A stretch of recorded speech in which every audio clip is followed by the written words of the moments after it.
Wonderful, thank you. So, tonight I'm talking about the American dream. Now, American dream, we're thinking America, we think government, we're in the MPA program, right? Well, I wanted to kind of approach it public-private partnerships, the integration between businesses and government, and even expanding that into the global scene. So let's go on a journey together. All right, think about what you think about when you think of American dream. These are some words that others have come across, and this is a picture that I think comes to mind. We imagine that perfect little 1950s home, the family, a girl and a boy, they've got a car in the driveway, white picket fence, you just can't see it, it's off to the side. But this is the ideal, this is the American dream. We have had people coming to America from the very beginning. That is what we are made of, is immigrants, and they have come looking for something more.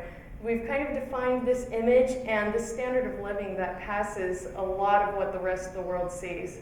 So let's kind of look at American history. Now, what has kind of built this American dream? We look at the Boston Tea Party. Now, the American government, yes, they were involved with establishing moral rights, giving us freedoms that we felt were ours. Well, and one of the greatest freedoms I find is with the freedom of trade and with business. People want to be able to buy and sell things as they would like. And so here, we're throwing a fit because we were not able to exchange in the way that we thought was best. As we go on, slavery. So many people see this as a moral issue. When Civil War was pulling through, but I think a stronger aspect was how it was a labor issue, how this was dealing with business. People wanted to have an equal footing in the field. And yes, there are many things that the reasons the South wanted to hold on to slavery wasn't, in my mind, wasn't so much because they thought there was a superiority issue, although they'd established that for years, but it was because their business would crumble. And so business is what American government has helped support. Now, how did we get from a house that looks like this to a house that looks like this in America? It's because of the house here. So here we have the legislative body in our government. We do so much just to build a structure that other countries do not have. Think about roads and utilities, civil things that the public has access to, that if you go to other countries, even the highest countries, the most competitive, they don't have a lot of these goods, that access that we have, let alone the protection. If there's fraud, if there's IP infringement, if there have been misconduct in business, then you know that you can be protected. Why? Because we have established a government and a system that can support and empower business. We see that governments, they can either empower or squash down people's freedoms. Their freedom to provide for themselves, their freedom to grow and expand. The pizza pie of the economy is not capped, but we let it grow and grow and grow and grow, and that's how America has kind of grown the standard of living, is because we have not capped, we have not closed off opportunities for people to expand their private ventures. Now let's look at the world. Okay, so where's America? Oh. Okay, all right. So sometimes I've thought about, why are we so oblivious in America? Well, first, let's look at our right and the left. We aren't really connected to the rest of the world, not very well. We've got some pretty big oceans in the way, and with that, you look at the rest of the world. Let's look over at Asia, Europe. I love this because you don't see the borders. It's just kind of one big landmass, blends into Africa. South America is all hugging each other, the countries down there. And so we see that part of our oblivion is simply because I think because we aren't neighboring these countries. We don't know other languages as much as other countries might. They might speak 3 or 4 and it's no big deal. We don't understand different standards of living because we are so isolated just by geography alone.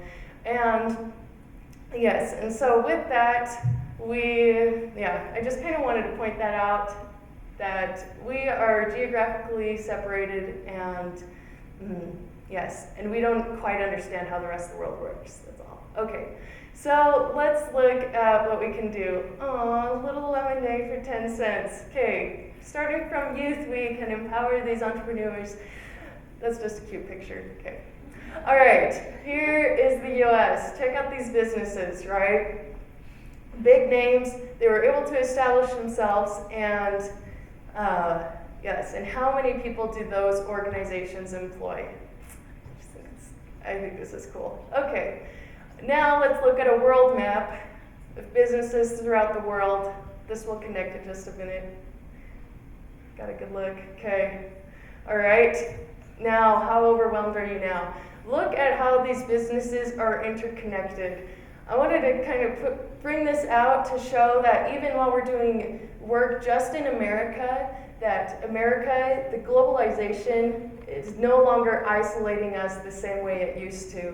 We have to interact with other countries. As MPA students, we need to understand that even as we work in the US, we are interconnected with the rest of the world, helping them with their standard of living, helping them have the opportunity to buy and sell the same way that we have been able to for years and years. And all right, globalization. Okay, just to end this with with things we've been commanded to do. 3, it talks about we need civil officers, that is us. And back to 1, for the benefit of man, we need to help with the good and safety of society. To secure each individual the free exercise of conscience, the right and control of property, and the protection of life. To me, that is a lot of what the American dream is. We are helping not just for some national goal. We aren't American dream is talking about the household, talking about the household's ability to provide for themselves, to live in their private lives the way they want to. And as we're making decisions on the public, we need to keep in mind what that will do for the households and also how it's affecting the rest of the world. And that is it. Thank you.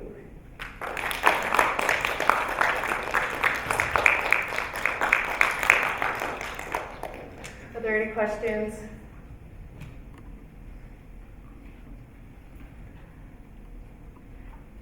Yes.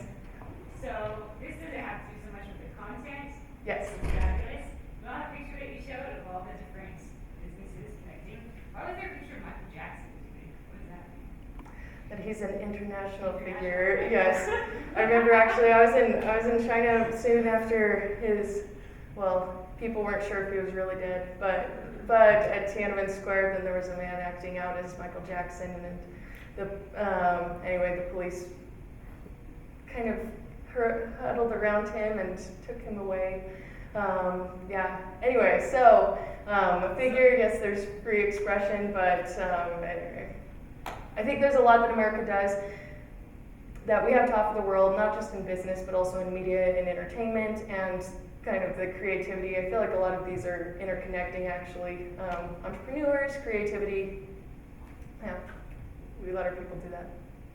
So it feels like kind of what you're saying is that we are sharing this American dream with the rest of the world and extending our standard of living to help other places better their standard of living. Do you think that is problematic at all, in that we see ourselves bettering the rest of the world, or using our enterprise to better the rest of the world? Definitely.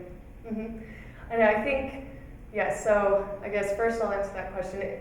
She was asking if it is a problem that we see ourselves as helping other people. I do think that there's a lot that goes wrong, because there's a natural progression of civilization, and so I'll say countries that are where we were, say 150 years ago. We're trying to expedite them, but they have this cool thing called technology. Their path is going to be different. You've got a lot of low-income areas that have access to, have higher capacity than we did at their time, just because of technology, even just internet and cell phones. And anyway, and I think imposing our life, our progression on them is not the best. There are a lot of harms that come with media, of people being exposed to realizing, oh, there's another way of living, and I don't have, all of a sudden they can see things they don't have. So yes, I think there are problems with that. I think a larger problem, though, is America's, I'm going to say, oblivion to how we got to where we are, and realizing it's not just because we're so awesome, but it's because for generations we have been established on a government that's empowering a people that can grow on their own, instead of squashing that down, instead of limiting that. And so, so if we're great, it's not because of who we are today, but it's because of what we've inherited throughout the years. A lot of people think that small businesses are the solution to the economy right now, yet small businesses feel like government doesn't support them. Mm-hmm. What are some ways that you think that government can support small businesses? Because if I understand correctly, you feel like that's important to have entrepreneurship and creativity. So how can government change to help these small businesses help our economy? Mm-hmm. I think one thing is also helping small businesses connect to the right people. When I was in Phoenix, then there was a lot of push for small businesses doing international work. And I think that there are markets that can be connected as this world becomes globalized, then economies of scale. Just these businesses don't have to be limited to such a small place, and their growth doesn't have to be capped as much as it used to be.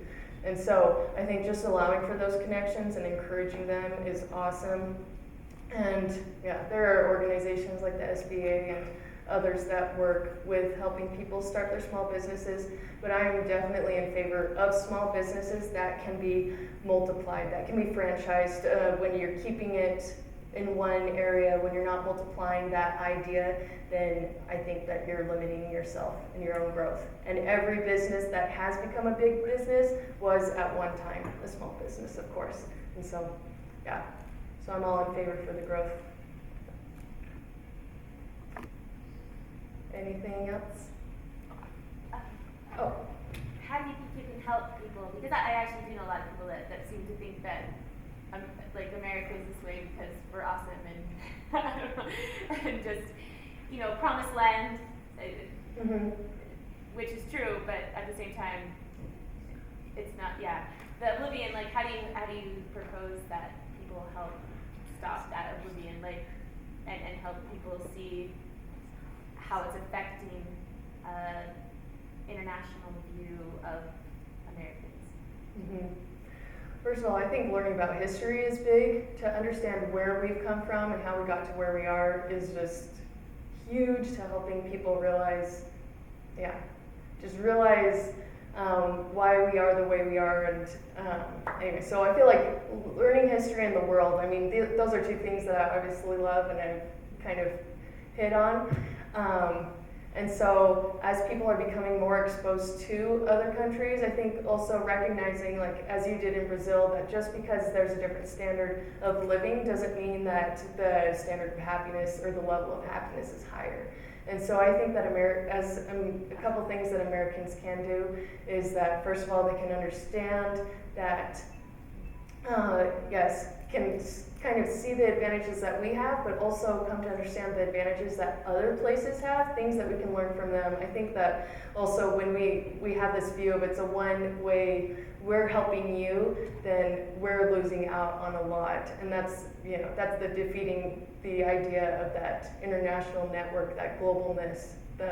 It's not just an outward exchange, it goes both ways. And even here, our lovely African Americans, I just think of America itself, how we've developed so much of our culture has been shaped by people from other nations that have been coming in, and also just as we increase our interactions, then we can incorporate, build those relationships. So yeah, I'm thinking about music. A lot of music's been influenced, jazz, hip hop. Just some examples. Also, food, Mexican food. You go. We know that as a normal thing. If you go over to Europe or Asia, Mexican food, like that's kind of weird, but that's become a staple for us because of that exchange. So I think the exchange of people has helped us become kind of more open-minded and seeing things as normal that haven't always been. And I think just as we keep building relationships, we'll be better. So that's it. Thank you. It's party time, chumps.